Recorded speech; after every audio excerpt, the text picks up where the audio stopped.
Anything else from the public? All right, thank you. Mr. Craig, how about information reports, please? We have, Dr. Dodson and I are going to tag team a presentation. If y'all give us about probably 20 to 30 minutes. The state superintendent released AYP results today. And if you reflect back to our scorecard, you know, that's The business actions and dollar.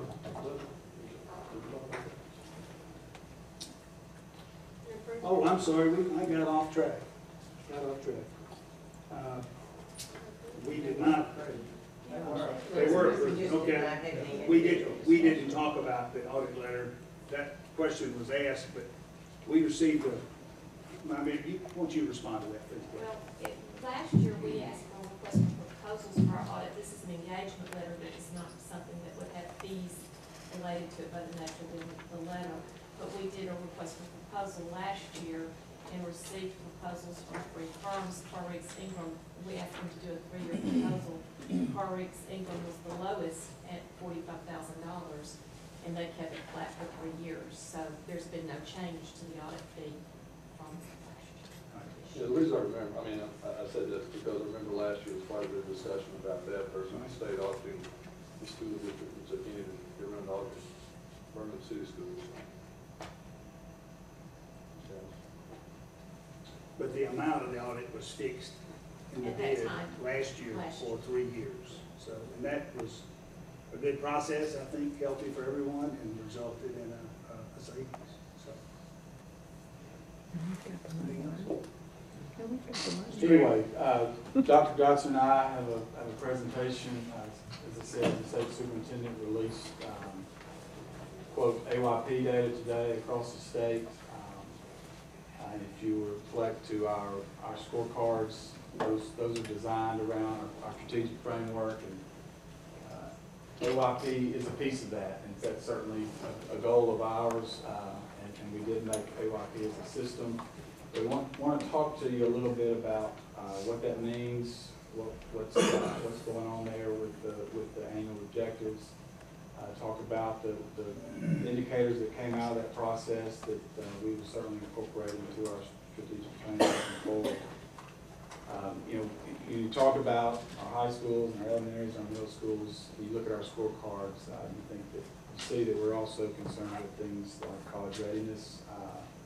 None of these things are incorporated into the AYP, and we're going to talk about what makes up the federal computation for that. But as you know, it's unfortunate, but Hoover High School has the AYP label of quote not making AYP. We're going to talk about computationally why that happened, and we're going to, I think Dr. Dodson's going to talk through where we plan to go from here, and kind of talk a little bit about the state overall and some of that. So, Dr. Dodson, it's all yours. Thank you. Get the front lights here so we can see a little bit better. But do not, thank you, Gary. Don't want to belabor the point here. I hope this won't take very long, but I do think it's important that you understand from an accountability perspective what's going on here and what's behind these scores and where they come from and what they mean for us. So we really want to address 3 questions tonight. How did we get here? I want to give a little bit of background on the No Child Left Behind law. We've had several years to get used to it and what it's all about, how we interpret these annual AYP reports that come out. And I also want to point out some specific challenges we have in implementing this law that I don't think were intended in the original legislation.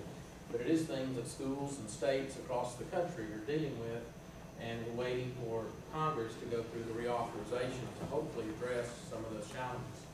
What happened this year? The bottom line is the system made AYP, but we did identify some areas that need attention in our strategic plan. Hoover High School specifically did not make AYP, but they met 20 out of 21 goals. And I hope you understand by the time I'm through with this the significance of that statement. And finally, what are we going to do about it as a school district and as schools in response to that?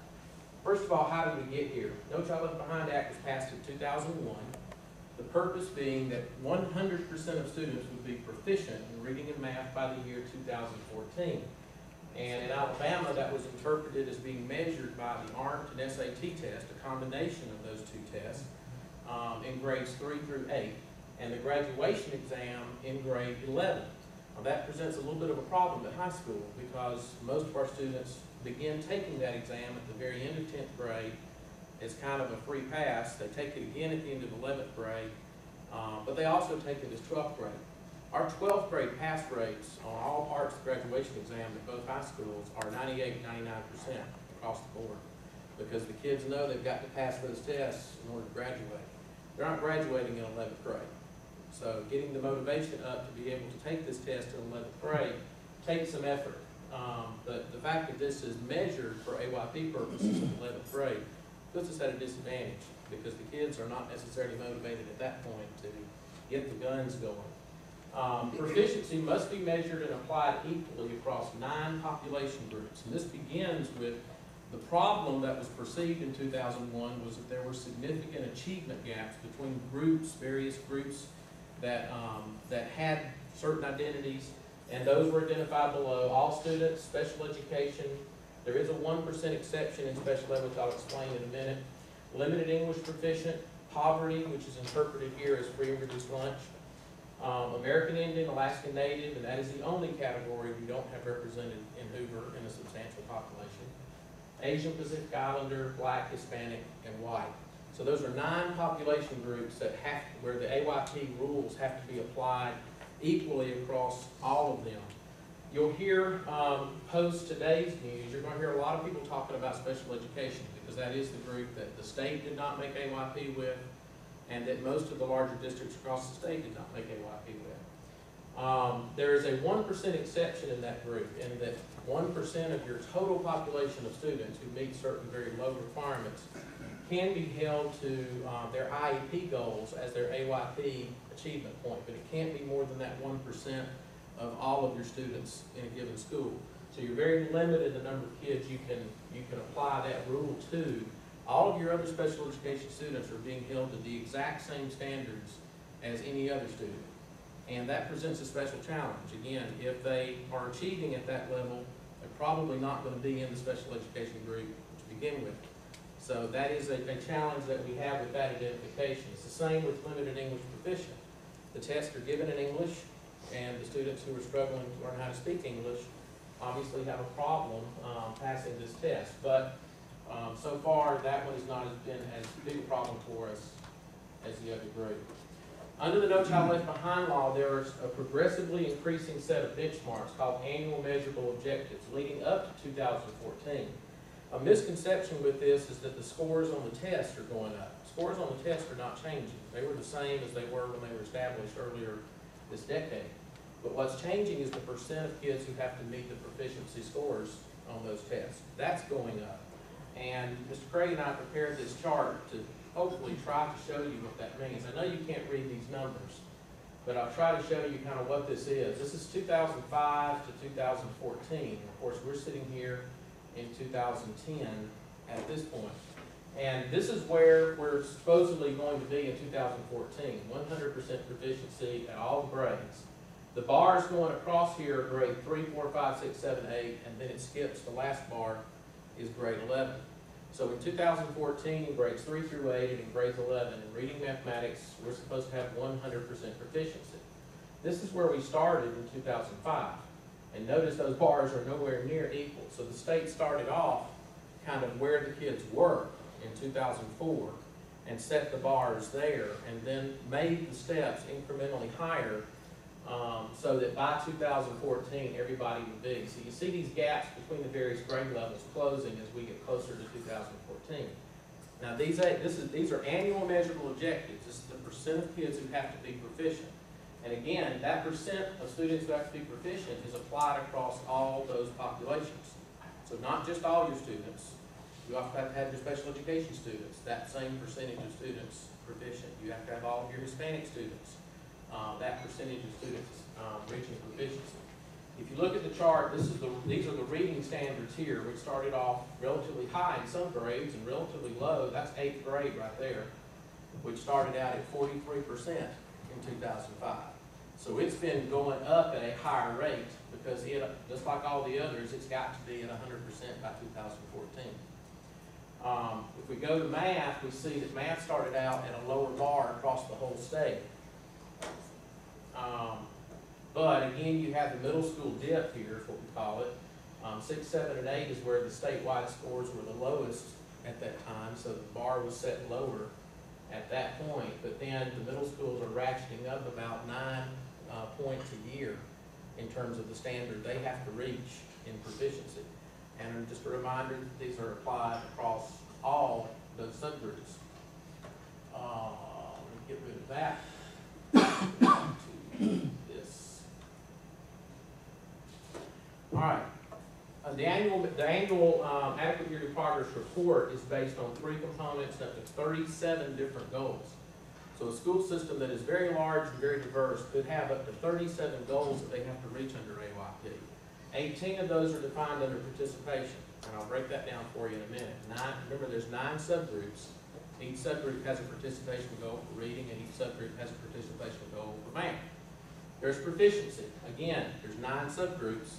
Each one has a reading, each one has a math, so you can have up to 18 goals for proficiency.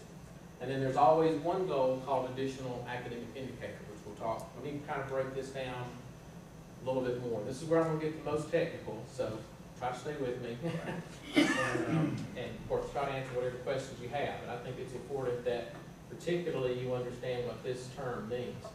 Participation is 95%, which means you have to test at least 95% of your population in any subgroup as well as a total grade level or school. So you can't tell some kids not to take the test. You have to have 95% of your kids take the test, and you can not make AYP. You can have passing scores and not make AYP because you didn't test 95% of your kids. Ms. Barber's shaking her head yes, she remembers that. But we've been doing very, very well in terms of participation, and so we're not having challenges in that regard. Proficiency is a relative measure showing the percent of kids which reach that AMO goal, those increasing annual measurable objectives, relative to that year. So 0, a proficiency index of 0 means that you met the AMO goal for that year. Hooray, let the banners fly. Anything that's a negative means you didn't meet that goal. Anything that's a positive, you went beyond the goal. But it's always some factor that's associated with that 100 being the absolute perfect. And then the AMO, and then the proficiency index is going to be somewhere around that level. The N size is important. The number of students in a given group. It's only considered statistically reliable if you have 40 students in a given subpopulation. So when we look at some AYP reports, you're going to see a lot of populations that are negative, but they don't have a red cell associated with them, because you have to have 40 students in a given group in order to have that count and be measurable. There are various statistical tests, so you could have a negative score, and the state is going to determine whether there's a margin of error, whether if I look at 3 years, do I see a general improvement? And also, is there just a general improvement overall, which is called safe harbor? So there's some statistical tests that can get you a pass as long as you're close to that goal, but you have to meet certain conditions to have that. If we look at our proficiency index over the last 6 years, 2005 to 2010, this is the grade 3-5 span. There's 3 spans that the system is measured against, 3-5, 6-8, and then the 11th grade. If we look at grade 3-5, this is where we started in 2005. So that proficiency index right there is 21.33 for all students. What that's saying is that we scored 21 percentage points above the AMO for all students that year based on what the state had set as the goal for that year. Now that number gets smaller as time goes on. That's not necessarily a bad thing, because what's increasing that whole time? AMO, thank you. As those AMOs go up, your proficiency indices are naturally going to go down if you're achieving at the same level. So as you get closer to 100, those proficiency indices should get smaller because you're getting closer and closer and closer to the 100 mark. But the point is, they're positive. So all across that board for all students, they're positive. Anywhere there's a negative, you're going to see colors in here. And red means that that was a problem point for that year. That was where we did not make it for that particular area.